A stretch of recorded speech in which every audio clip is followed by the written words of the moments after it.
Operation সিন্দুর করে পাকিস্তানের কোমর ভেঙে ভারত দেখিয়ে দিয়েছে সন্ত্রাসবাদের মদতদাতার কি হাল হতে পারে।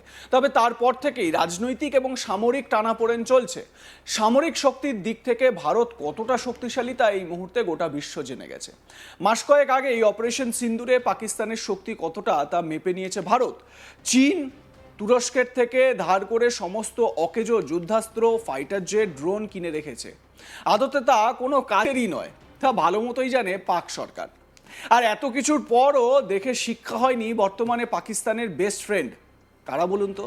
ঠিক ধরেছেন, বাংলাদেশিরা। বাংলাদেশের কোনো শিক্ষা হয়নি। অপারেশন সিন্দুরে ভারতের কাছে মার খেয়েছে পাকিস্তান, সেইটা দেখেও কি করতে চলেছে বাংলাদেশ এবারে আসছি। পাকিস্তানের সঙ্গে সমস্ত সরঞ্জাম কিনছে ইউনূস সরকার। মানে পাকিস্তানে যে সমস্ত লজ্জরে যে যুদ্ধাস্ত্রগুলো সেইগুলো এবারে কিনতে চলেছে মোহাম্মদ ইউনূসের অন্তর্বর্তী সরকার। পাকিস্তানের সুপার মুশাক লাইট এয়ারক্রাফট কিনেছে বাংলাদেশ। আর খুব শীঘ্রই এই এয়ারক্রাফটের সমস্ত ডেলিভারি করা হবে বলে জানা গিয়েছে। পলকা একটা বিমান, মূলত ট্রেনিং পারপাসে ব্যবহার করা হয়, ছবিতে আপনারা দেখতে পাচ্ছেন।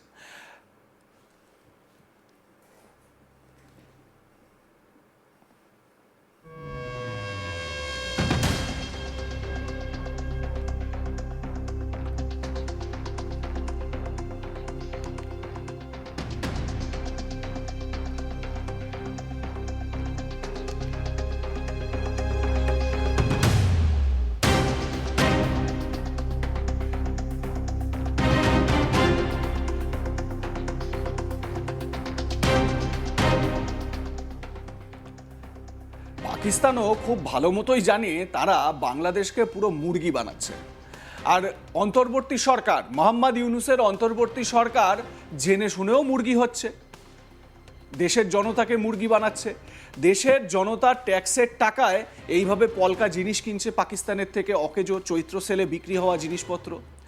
পাকিস্তানের আইএসপিআর মঙ্গলবার এক সংবাদ বিজ্ঞপ্তিতে জানায়, বাংলাদেশ বিমান বাহিনীর air chief marshal Hasan Mahmud Khan ইসলামাবাদে পাকিস্তান বিমান বাহিনীর air chief marshal Zaheer Ahmed Babar সিধুর সঙ্গে দেখা করেন।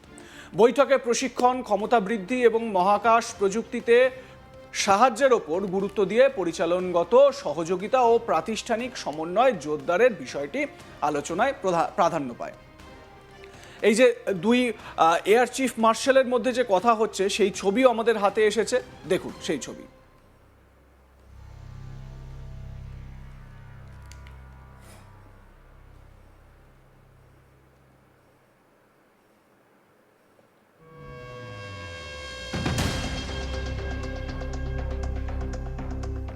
কি সুন্দর ছবিটা, তাই না?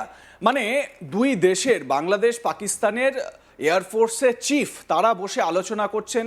বাংলাদেশের পতাকা রয়েছে, পাকিস্তানের পতাকা রয়েছে, আর মাঝখানে রয়েছে মোহাম্মদ আলী জিন্নার ছবি। যেন বাংলাদেশের জাতির জনক মোহাম্মদ আলী জিন্না, তাকেই তারা মেনে নিয়েছেন। শেখ মুজিবকে তো তারা মানতে চান না, কিন্তু ইতিহাসকে কে খণ্ডাবে বলুন? ইতিহাস যেটা লেখা হয়ে গিয়েছে সেটা আর পাল্টানো যায় না। পাকিস্তানের এই সুপার মুশাক লাইট এয়ারক্রাফটের বৈশিষ্ট্যটা কি এবারে আপনাদের একটা একটা করে বলি। এটা হলো পাকিস্তানের তৈরি একটি প্রশিক্ষণ ও অ্যাটাক বিমান, ছোটোখাটো অ্যাটাক করার জন্য ওরা বলছে, মানে পাকিস্তান বলে, কিন্তু এই বিমান দিয়ে অ্যাটাক কতটা সুস্পষ্টভাবে বা ভালোভাবে হয় সেটা নিয়ে সন্দেহ রয়েছে। যা মূলত সামরিক পাইলটদের প্রাথমিক প্রশিক্ষণ ও হালকা আক্রমণের কাজে ব্যবহৃত হয়। এটি উন্নত অ্যাভিওনিক্স, শক্তিশালী ইঞ্জিন এবং বহুমুখী ব্যবহারের জন্য পরিচিত, যা পাকিস্তান, তুরস্ক, নাইজেরিয়া ও সৌদি আরব সহ বিভিন্ন দেশের বিমান বাহিনীতে ব্যবহৃত হচ্ছে।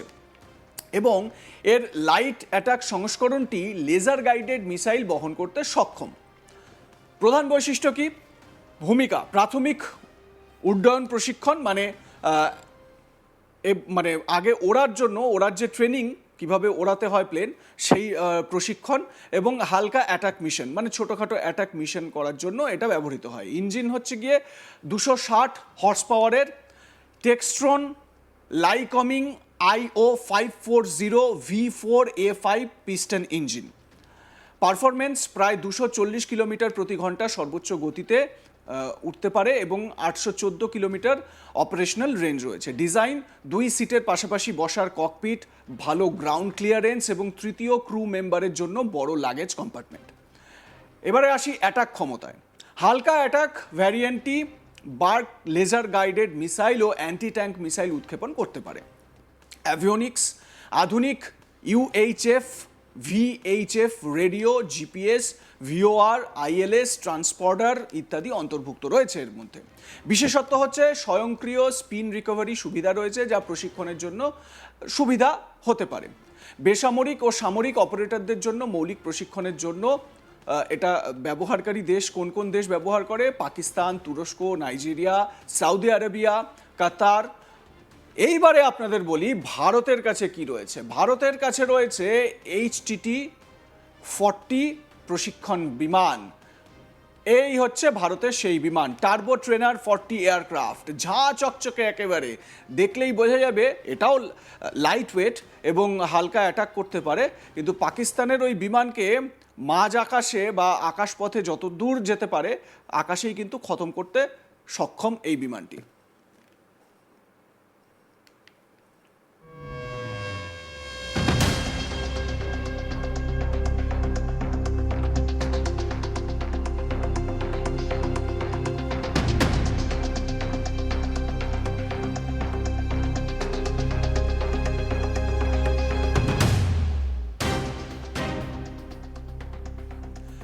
HTT-40 বা হিন্দুস্তান টার্বো ট্রেনার 40 হলো হিন্দুস্তান অ্যারোনটিক্স লিমিটেড দ্বারা তৈরি এবং একটি প্রশিক্ষণ বিমান।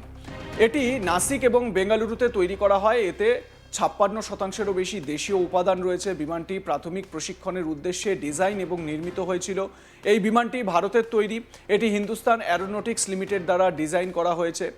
বিমানটির প্রথম সফলভাবে ওড়ে বা এটার ফ্লাইট ছিল 2016 সালে। এতে রকেট, বন্দুক এবং বোমা দিয়ে সজ্জিত করা যেতে পারে। মানে যে কোনো রকম অ্যাটাকের জন্য, হালকা অ্যাটাকের জন্য এই বিমানটি কিন্তু একেবারে তৈরি। বিমানটিতে একটি শীতাতপ নিয়ন্ত্রিত ককপিট, 0 to 0 ইজেকশন আসন, চলমান পরিবর্তন, গরম জ্বালানি ভরার ব্যবস্থা এবং আরও বেশ কিছু আধুনিক অ্যাভিওনিক্স রয়েছে।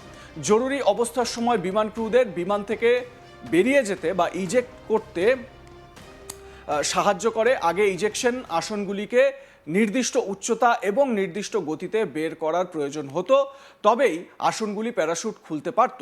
তবে আধুনিক 0-0 ইজেকশন প্রযুক্তি একটি মিনি রকেটের সঙ্গে আসে।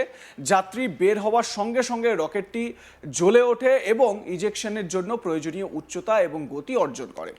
উচ্চতা এবং আকাশ গতির কোনো সীমাবদ্ধতা নেই। মানে সব দিক থেকে দেখতে গেলে পাকিস্তানের সুপার মুশাক লাইট অ্যাটাক এয়ারক্রাফটের তুলনায় ভারতের তৈরি হিন্দুস্তান টার্বো ট্রেনার 40 অনেক অনেক গুণ বেশি শক্তিশালী এবং অ্যাডভান্সড। এবার আপনাদের মতামত জানাতে ভুলবেন না। দেখতে থাকুন আজ তাক বাংলা। সাবস্ক্রাইব করুন আমাদের ইউটিউব চ্যানেলটি, বেল আইকন প্রেস করুন নোটিফিকেশন পেতে।